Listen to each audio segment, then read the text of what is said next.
What's going on, hustlers? Back at you guys with another video. This is going to be a bit of a different kind of video. Let me know if you guys like this. This is my first time making this, but as you can tell by the title, I'm going to be explaining a story time, right? And this is actually from my experience with a client.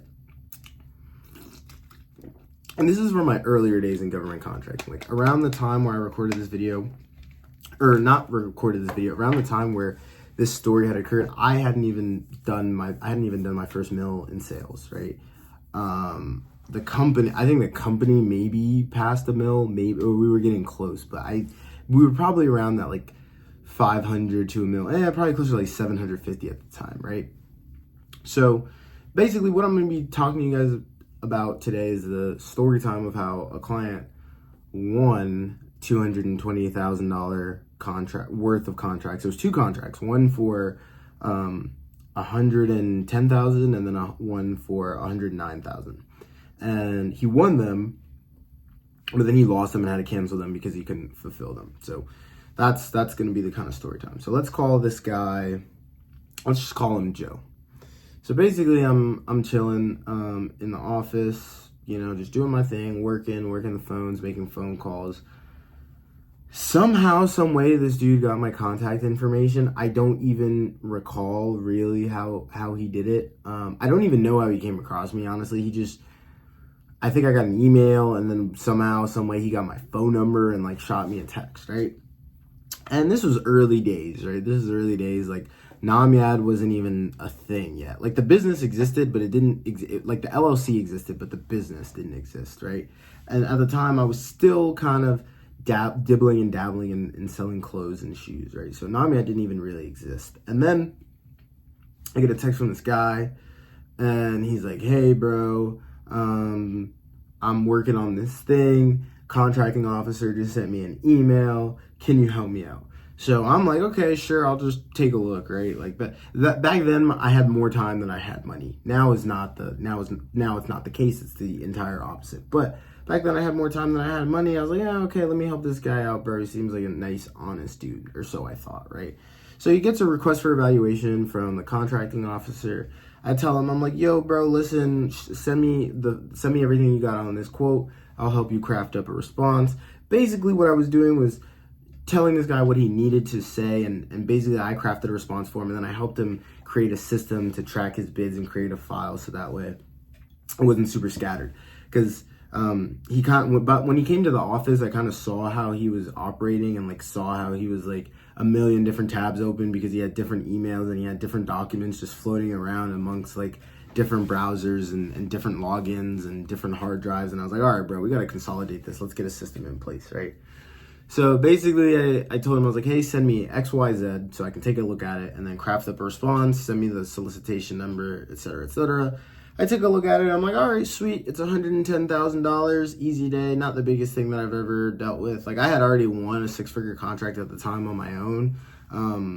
So I wasn't like freaked out by it. The numbers didn't scare me. I've always been a G, bro. Big numbers don't scare me.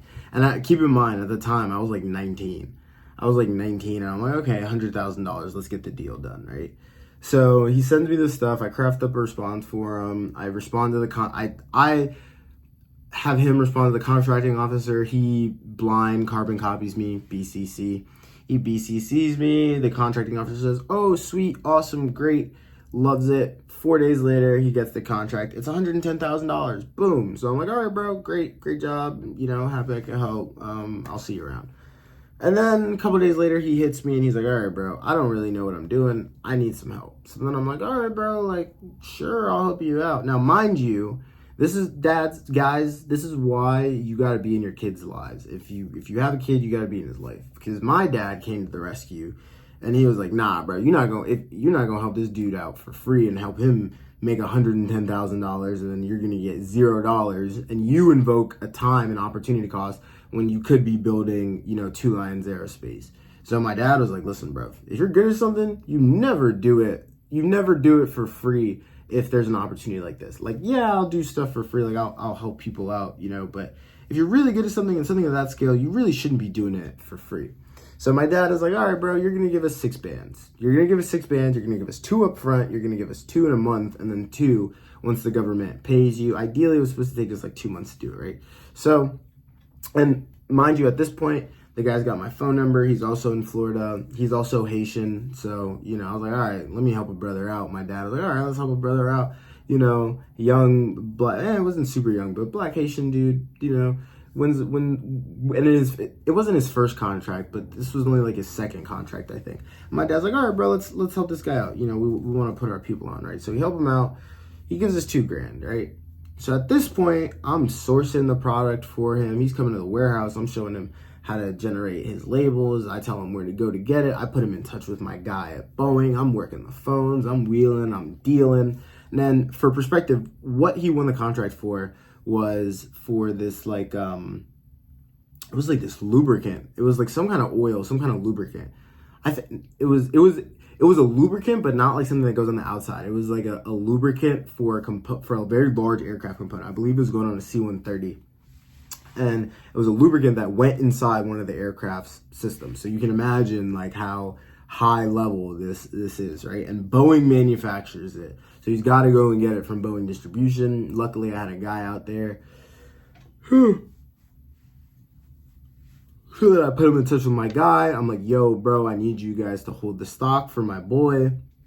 He's going to do it. I sent him the contract, the purchase order. Because at first he's like, all right, bro, you never bought anything this big for me. Why would I listen to you and hold something that's worth $100,000? And I'm like, listen, bro, he got the purchase order. Like, just help a brother out. Help a brother out. So then he holds it, right? So then, basically, he goes to Boeing Distribution. Thankfully, we live in South Florida. They have a nice big distribution center in Miami, right? So he goes there. He drives a Mustang, so I think he rented a truck to go pick up the stuff, right? So then he goes and he picks up the stuff, but Boeing doesn't have everything in stock. He's only got a portion of like these, it was like these big tubs, like probably like 8-gallon or 8-quart tubs. I don't remember the exact number, but these big tubs of the lubricant. And then he gets partial shipment, but he doesn't get all of them. And you can actually do partial shipments with DLA, right? So he gets the stuff, and then my dad is like, all right, bro, you can store it in the warehouse, et cetera, et cetera. So guy comes, drops the stuff at the warehouse. We take a look at it. We get to crack in on the labels, right? Now, mind you, bro, let's call him Joe.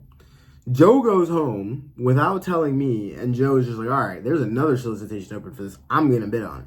Now, the first one was $110,000. The second one was $109,000. So then he wins it 2 days later after bidding, and he's like, bro, I just won another contract. I'm like, oh, lit, for how much? And he's like, $109,000. I was like, oh, sweet, you're on a roll. What was it for? And he's like, for the same thing.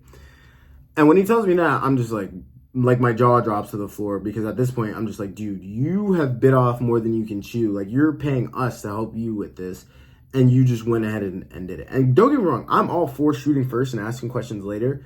But homie was gun shy from the beginning. Like, if you're gonna shoot first and ask questions later, like I just bought a gun actually myself, a SIG P365, and I was just at the range and I was taking classes, right? If you gonna bring that pole out, you better be ready to use it, homie.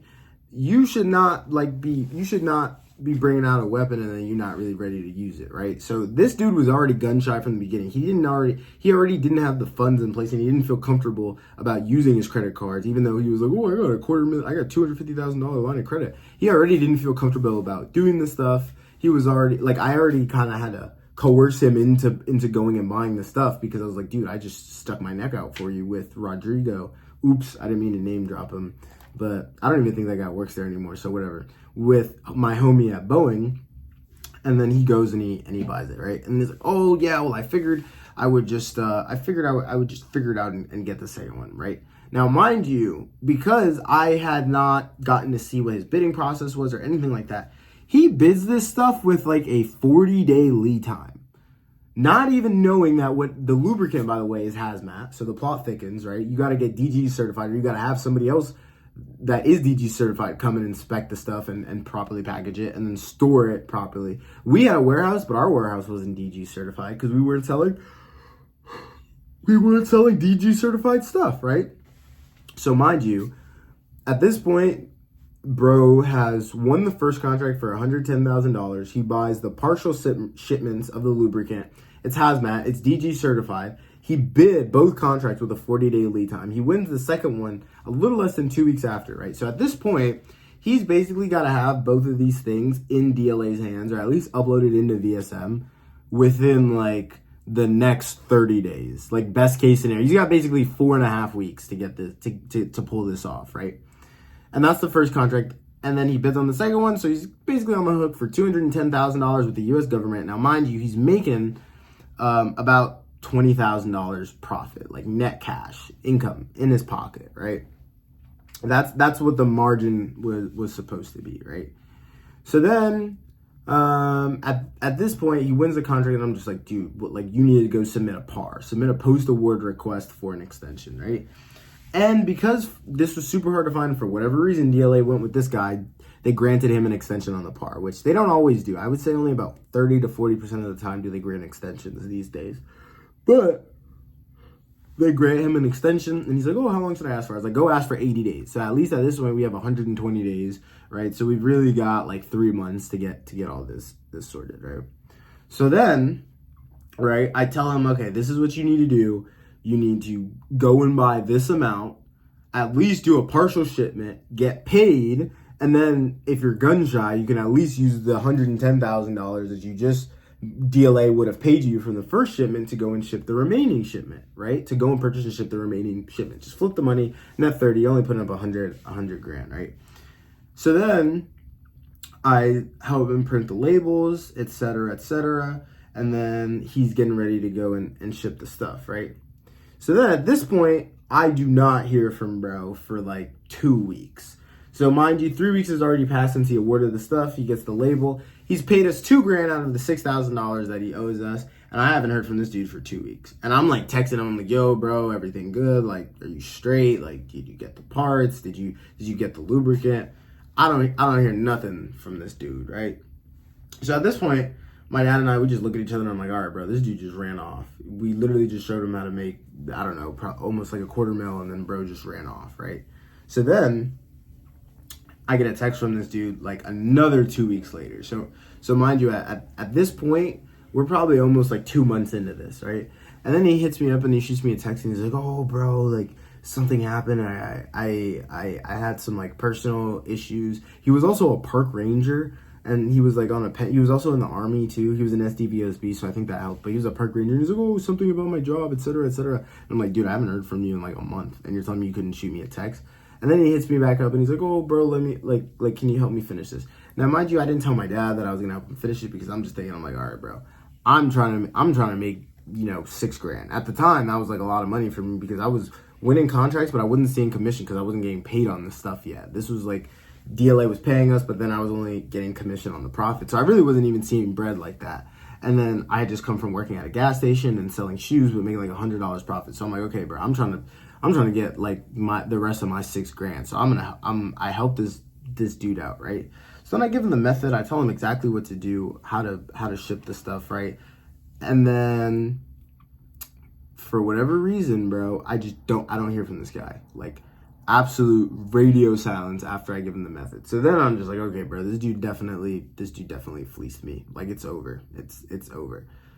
A month later, Joe hits me up. He shoots me a text and he's like, yo, bro, like, I had to cancel the contract. I couldn't get a dangerous goods certified person. And then because I didn't buy the stuff fast enough, Boeing let the prior stock sell. And then I couldn't get the stuff. And he's like, oh, but can you help me? Like, can you tell me what to do so I can fix this? At this point, bro, I'm like, all right, bro, you're a scammer. You just scammed me out of 4 bands. Mind you, I just was trying to help you make $250,000 and you're going to be making $20K like net profit, like income, money in your pocket. And you couldn't give me the last $4K that you owed me, bro. So at that point, I was just like, this dude just fleeced me, right? And I was like, I don't want anything to do with this guy. So long story short, homie went from $220,000 in total revenue and a $20,000 profit on his first 2 contracts to ending up with $0 and 3 canceled contracts to his name. So that is the story time of how a client won and then lost $250,000 worth of contracts.